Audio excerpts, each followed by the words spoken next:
Hi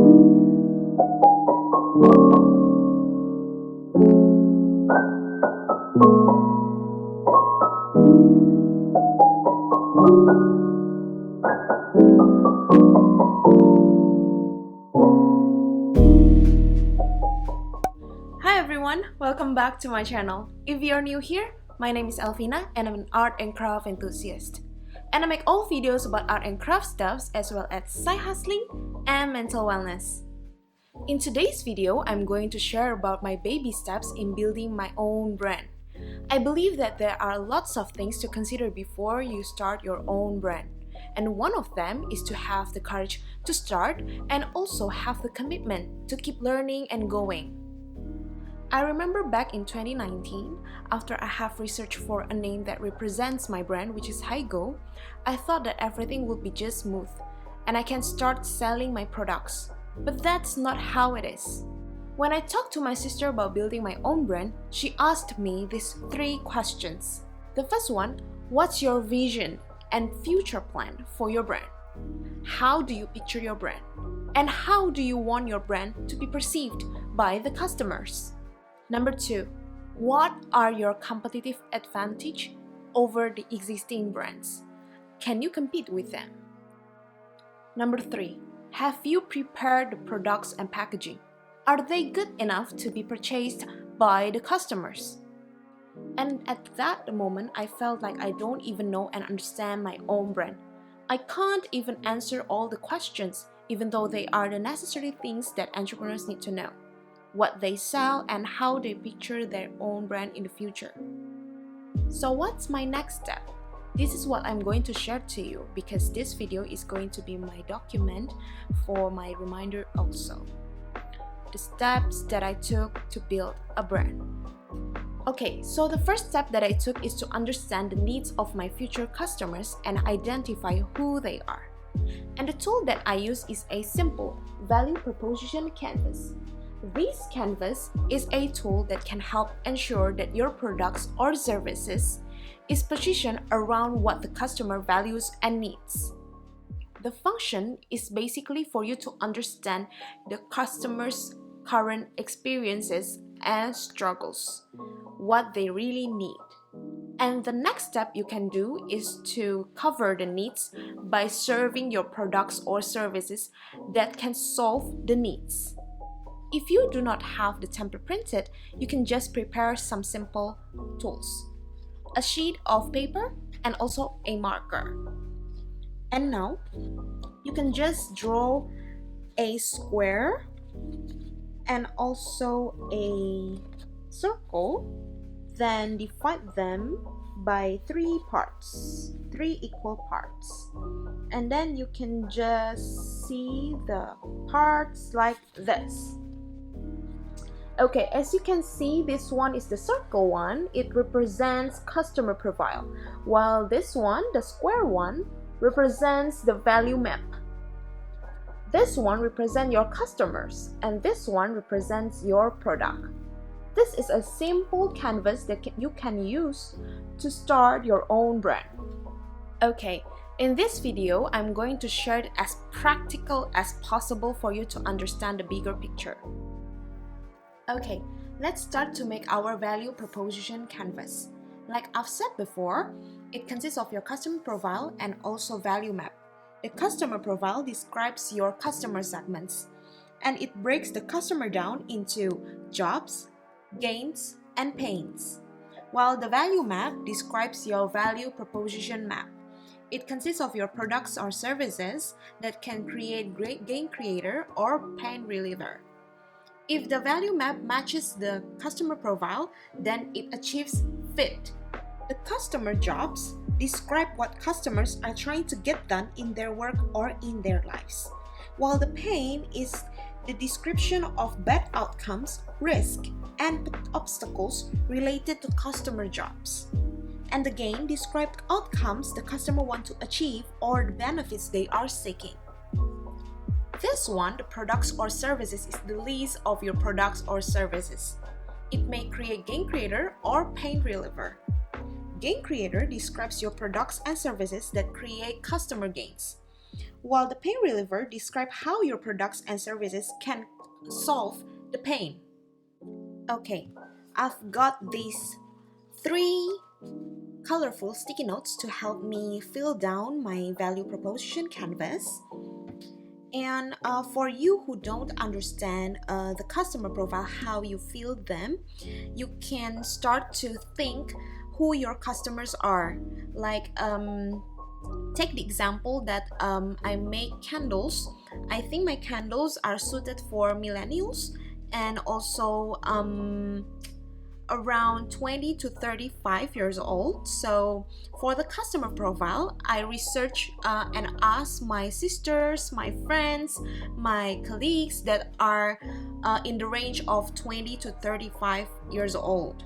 So I can get the customer jobs, the pains and gains from that. While the value map is the description of my products that I'm trying to give that can fit the customer profile. So let's start to make the customer jobs. To be able to fill in these customer jobs, you will have to trigger the interviewees with questions. Do you know or use a scented products or fragrance one? If yes, for what purpose? Specifically, I asked my friends who have at least one fragrance or scented stuffs in their home, maybe scented candles or reed diffusers, or just some room spray, who may collect some scented products in their room. There are 3 types of jobs or purpose that you need to dig from your interviewees: function, social, and emotional. Function is when your customers try to perform or complete a specific task or solve a specific problem. In this case, they answer: first, to decorate room. And the second one, they want to create a specific ambience in their room. And also, they want to give memorable or for some occasional gifts. Now, the second one is social, describes how customers want to be perceived by others. For example, being classy or trendy or professional. So in this case, they answer, they want to look unique. Now, the third one is emotional or personal.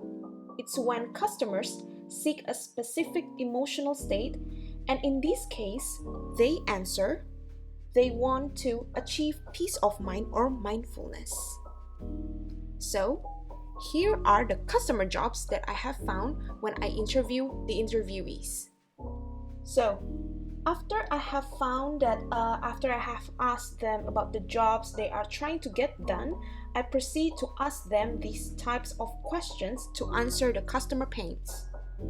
What are the main difficulties or challenges you face? What are the negative consequences you fear? What concerns you and what worries you? Is there anything that makes you feel bad or frustrates you?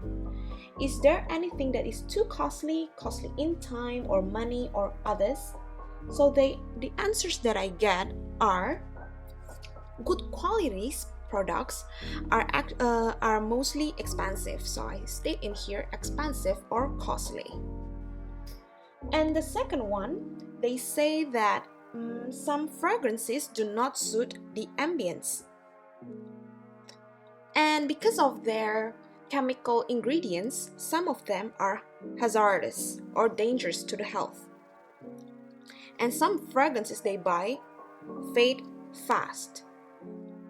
And also they can't choose whether to have a specific style or some fragrances. So, here are the pains that I discover after I interview the interviewees. Okay, so later on, as I ask about the pains, I continue to ask about the gains. And I trigger them by asking, first, what are the dreams you want to achieve? What are the things that gives you a big relief? What are the things that makes your jobs to be done easier? What quality are you expecting? Is there anything that can be saved more, savings in time or money or others? And then the answers that I get are: first, they want their decorations to be unique and describe themselves. And then the second one, they want it to be given a gift that is memorable. They want a customizable gifts, and also they want a long-lasting products. The last but not least, they want to feel at peace. So I'm done with the customer profile. Now, this is optional but also an important steps. You can try to sort the most often mentioned jobs, pains, or gains to the least one, so that you will know the most significant or important jobs, pains, and gains the customers experience to get a better perspective. So you can just sort them from the most mentioned one to the least one, like this. Yeah, you can try to get to the other parts if you want to sort them out. Okay, so after I have done with customer profile, I proceed with the value map. The value map describes the products that are expected to give benefits to the customer in your customer profile. So let's start with the products and services. Here you can explore several products and services you may give to serve the needs of your specific customer profile. These products and services may be in various types. It can be physical or tangible, intangible, digital, or financial. Physical or tangible is they are goods or manufactured products. Intangible is a service such as certain jobs assistance, and then digital, it recommends online or digital products. Financial is the products for financial purposes. And now, after I have done talking with the customers, now I can list down some of the products that have gone into my mind. First, vegetable wax scented candle, scented wax tablets, reed diffusers, botanical diffusers. I can serve some customization, and also I can give fragrance variation. Now, after I have listed down this, I can go directly to pain reliever. Pain reliever allows you to help customers eliminate their pains or what annoys them the most. So here you can reflect on what problems or pains your product or service can solve. So what I can get into my mind is that the first one, they can save time and also they can save money. So they do not need to buy lots of products because they can customize the product right away. And I'll be using natural ingredients. So the next thing is I have wide varieties. And when I go to the game creator, it allows you to help customers achieve what they expect and find benefits on it, or maybe will be surprised by it. Now, the first thing that gone into my mind is that my products can be long-lasting, and it's customizable with name attached to it. So you can customize name in your product, and also it uses certain fragrances that triggers peace. Now, when we are done with this, we can achieve fit. If the customer's profile expectation matches the value proposition we are trying to serve. Remember, the purpose of this fit is to verify if your product really addresses what matters to the customers. You need to see whether the pain relievers or gain creators you list down do match the pains and gains on the right side. If it doesn't, it's okay to cross it down. So tick those who does. Maybe if long lasting, it really matches this one. If it's customizable, it really matches this one, and it triggers peace, but maybe it's not unique. So you can cross it down if it doesn't. If it saves times and money, so it goes to this one, you can take it down. Natural ingredients, it serves this one, the hazardous one. And I have got natural ingredients and also wide varieties.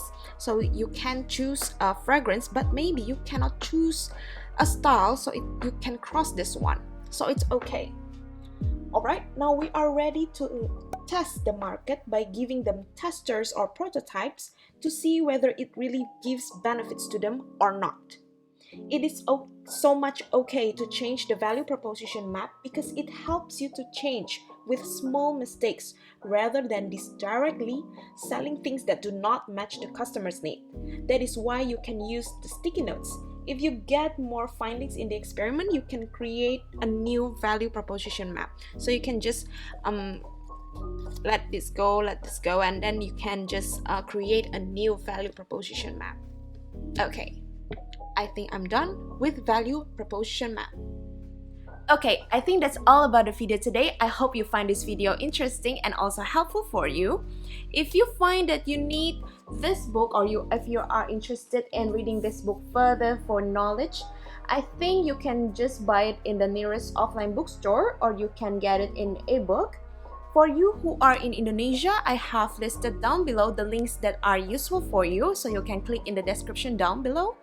And don't forget to hit the like button, subscribe to this channel, and also comment down below if you have done your value proposition canvas.